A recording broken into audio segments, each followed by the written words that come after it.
It is ultimately important for you to look at your goals, truly what you want to do in your life, and then look at the people who you spend the most time with in your life and figure out if that lines up.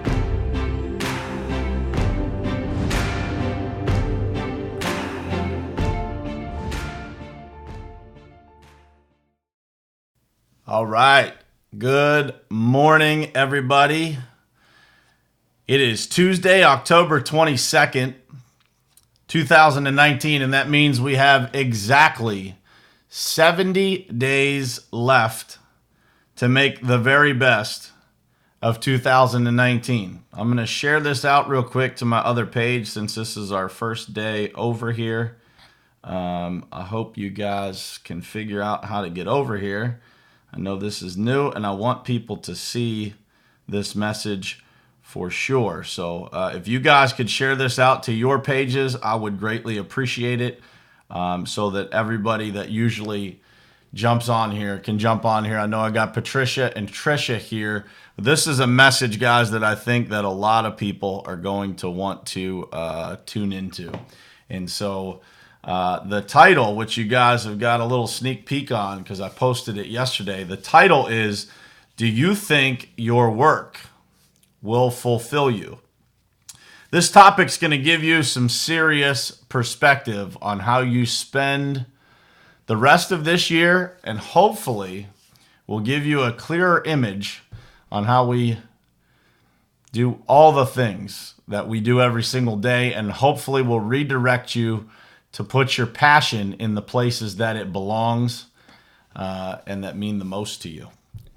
So I see we got AJ on here, so appreciate you guys tuning in. Please, guys, if you guys that are live on here, if you could share this out, as I think that a lot of people are going to have a hard time getting over here today.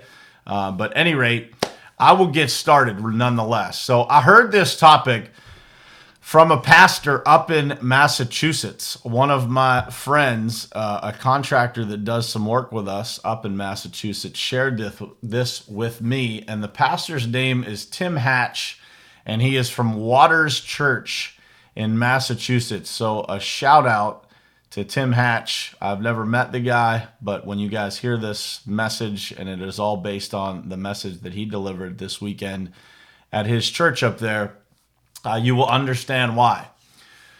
So I think that, guys, the path that we take in life has a lot of different elements, right? But you know, I think that it's easy to break it down into just a few areas that we spend most of our lives putting a ton of energy behind, and where I see a lot of people searching for their significance is in just a couple of buckets. And so the first thing that the pastor talked about was the first thing that we chase in life as children, as young adults, is pleasure, right? We just want to have fun. So from being a kid and playing with your toys and, you know, getting drunk, going out as a young adult, driving our cars irresponsibly, everything that we do as a young person, as a young adult, as a young kid is based around enjoyment, pleasure, fun. That's all we worry about. We search for our significance or our fulfillment in life from having fun, from pleasure. And so that lasts, you know, who knows? For some people, it lasts, you know, up to 25 years old. Sometimes it's even older. But from, you know, birth until then, our main focus is strictly around enjoyment, pleasure. And then we get into, you know, our 20s and 30s in life, and we are convinced by society, by those people around us, sometimes by our own families, certainly by our friends, that romance, that a relationship with another person is what will make us feel significant. So throughout our 20s and 30s, what's happening, Keith, Judd? Good morning, guys. Thanks for jumping on here. Glad you guys found your way over here. So throughout our 20s and 30s, and I have this conversation with so many, good morning, Dean, so many people who have made this mistake. They're searching for significance, for their place in life, feeling like they fit in through chasing romance in their 20s and 30s. And by the way, I'm going to post a link to this message that the pastor delivered, so you guys can get this in incredible detail if you guys choose to. But it is a Christian-based church, and I don't want to push that on anybody that doesn't believe in what I believe. But that message will give you a lot more detail of this if you watch it. So throughout our 20s and 30s, we chase romance. We're all programmed to believe that falling in love will somehow give us this incredible significance and will solve all of our problems in life or make us feel better or, give us some sort of significance. And the reality is that for those of us who are married, who are in relationships, I think that all of us can speak to the fact that, that's just not the case. It will not solve your problems. And over time, that fades, just like the pleasure, the pleasure phase fades for you. At some point, you got to realize that life isn't just about having fun. It's not just about pleasure. It's not just about going out and partying with your friends. Life is a lot different than that. The same goes for romance. So once you find the significant other that you're searching for, you certainly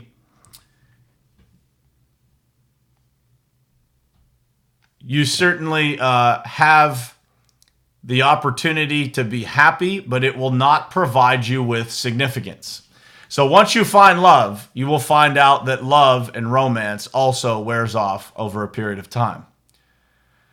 And so that lasts our 20s and 30s usually. And then as we get into our 30s and 40s and so on, the rest of our lives,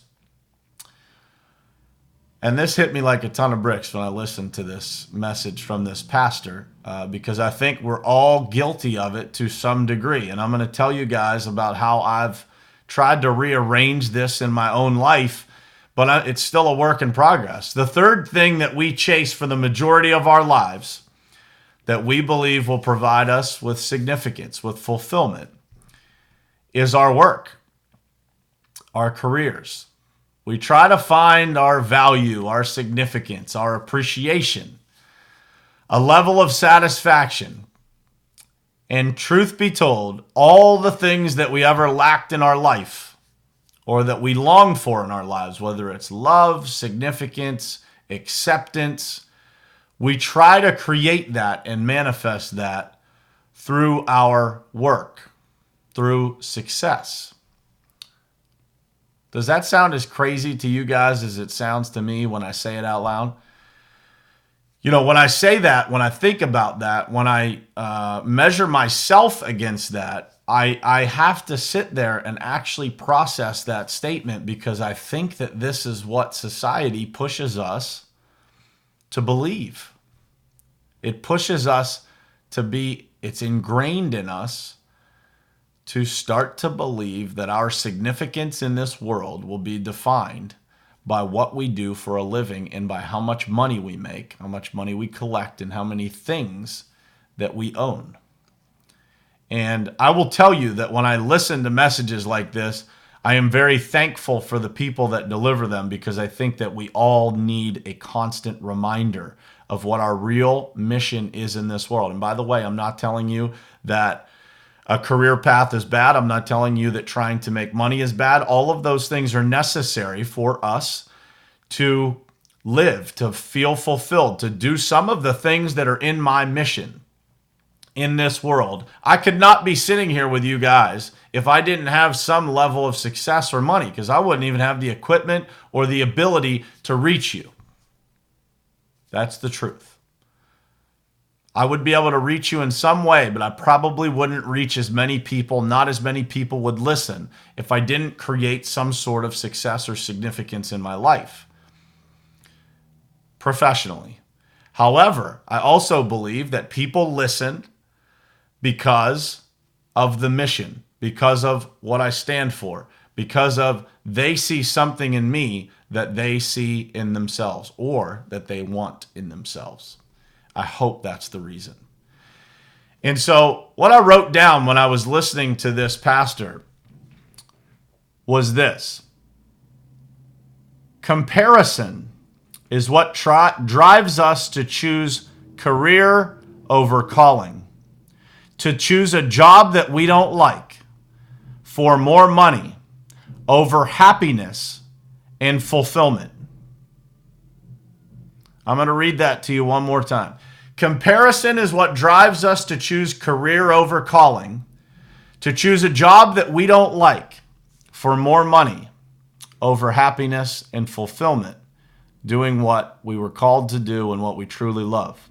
And what happens, guys, when we do that is that we end up on medications because of the level of stress that we put on our minds and bodies. We end up in, people end up in divorce because we become miserable in our lives and blame everybody else for our misery.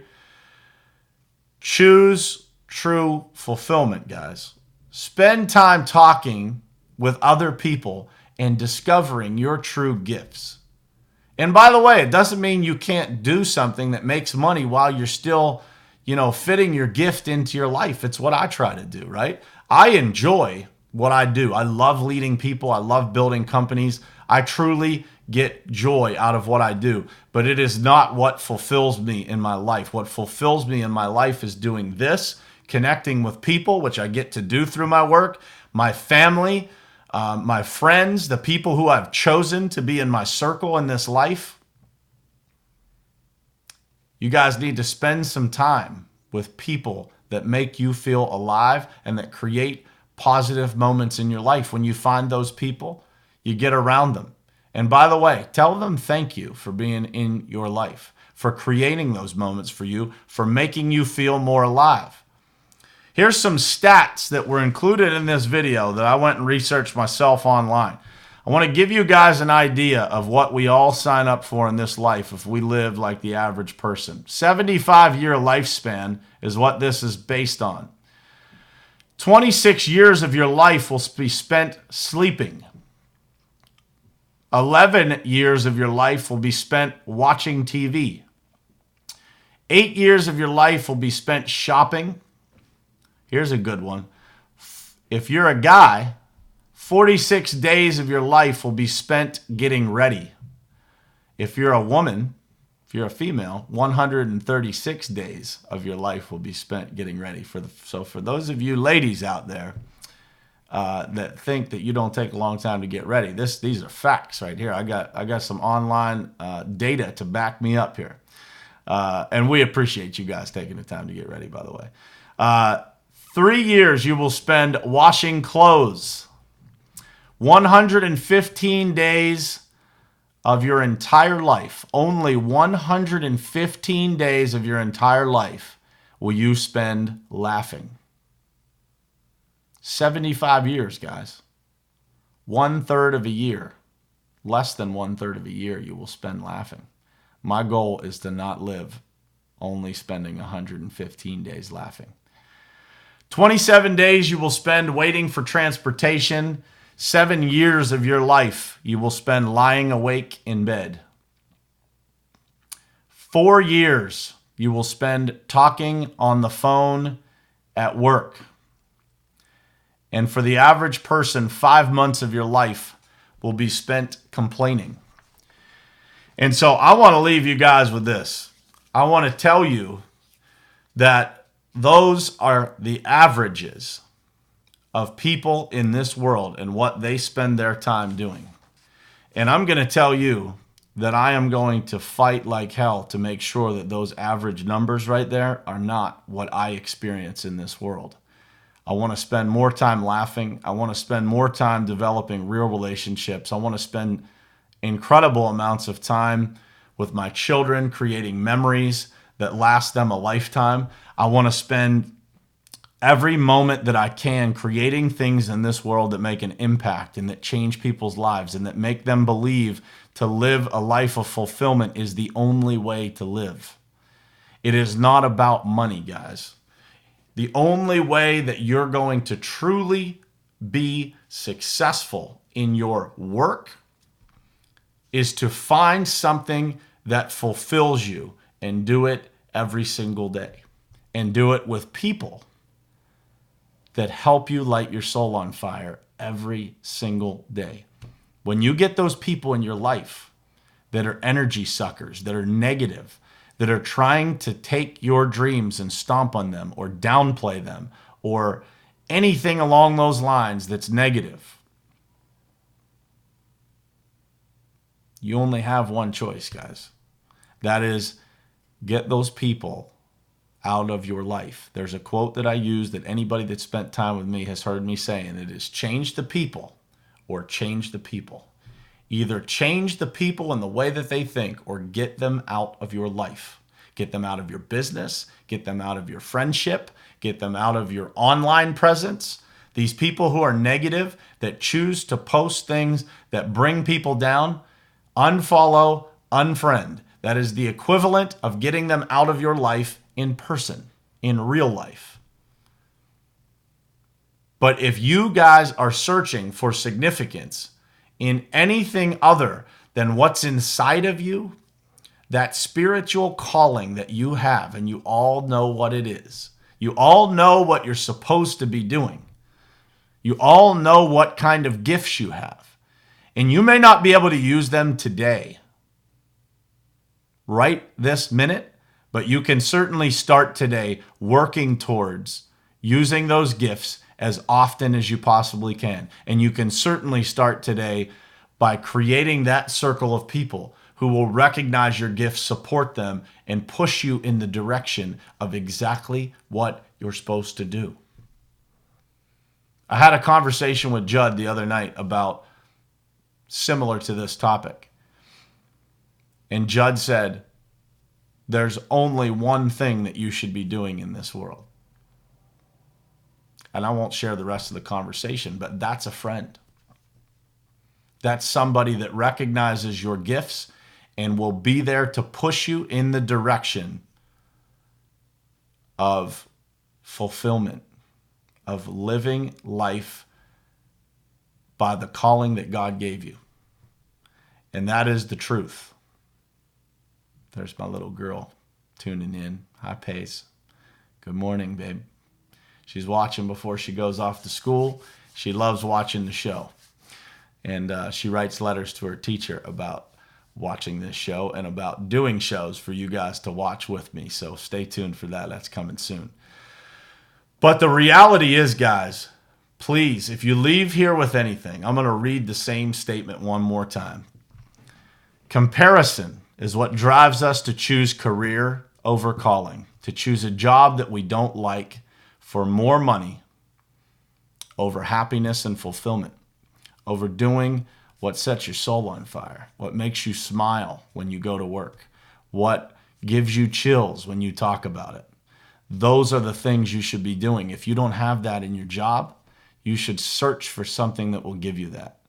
Because the days on this earth are far too short to spend doing something that doesn't fulfill you, and it's far too short to spend with people that don't believe in you, that don't light your soul on fire, that don't make you want to do more, that don't make you want to change more lives, help more people, make a bigger impact. The only reason that the coaching that we do through this company, through Top Contractor School, the only reason that we charge for that coaching is to continue being able to do it. I wish I could give it away to everybody because I want people to live a better life. That's why I started that company in the first place. It's why I do this show. I don't want people to search for fulfillment on the normal standards that are out there in the world, because what fulfills you is what you do for others. The feeling you get when you can help somebody else reach a new height, discover something new, find their gift, use their gift. And that, guys, is what we should be searching for. And that starts deep down inside of you. Understanding yourself, understanding your spiritual side, whatever that is for you. I'm not here to push my beliefs on anybody, but I'm here to tell you, it doesn't matter what you believe in. We are all wired the same. We all have a soul inside that pushes us to do something that helps other people. We're put here to serve. We're not put here to serve a dollar. We're put here to serve other people. We're put here to help other people. And if you look around you and you start to see all those people that need help, the first thing that comes to your mind that you could do for them is probably your gift. Think about that. I hope this message got to you guys. I hope that it was helpful. This was a big one for me. You know, it's something that I've been working on. But when you hear it, when you talk about it, when you say it out loud, it's a whole different animal. And Bruce, I will absolutely share the link to that article that I got these facts from, and I will share the link to the YouTube video because there is so much more detail in this. This is just the framework of what this pastor went through this weekend. But I think you guys that are willing to watch that will get incredible value out of that message. And it was unbelievable for me and what it did for me. And so shout out to my man, Scott Ringland, who referred me over to this video, and I've sent it to a handful of people already. But think about it, guys. Think about what you're chasing and what you're spending your time trying to get fulfillment from. And you might just be fighting a hopeless cause if you're trying to get it from the wrong things. And so I'll leave you guys with that. This is a quick 20-minute message today, but I think it was one that was impactful. I hope it was. I hope you guys enjoyed it. I hope you got some value out of it, and I hope it made you think. And maybe we'll talk a little bit more about this on future episodes and fill in some of these details on this. But I felt like this was as much as we could probably get through in the time slot that we have without cutting things short. So I hope it helped. And I hope you guys have an awesome Tuesday. Thank you guys for tuning in. Looks like a handful of you found your way over here to the page, so hopefully more people do. I think I shared it out to my page. Hopefully it made it over there. And if you guys could help me by sharing this, I would greatly appreciate it. Thanks again for tuning in. I'll see you guys tomorrow morning at 7:30. Same place, same time. Love you guys.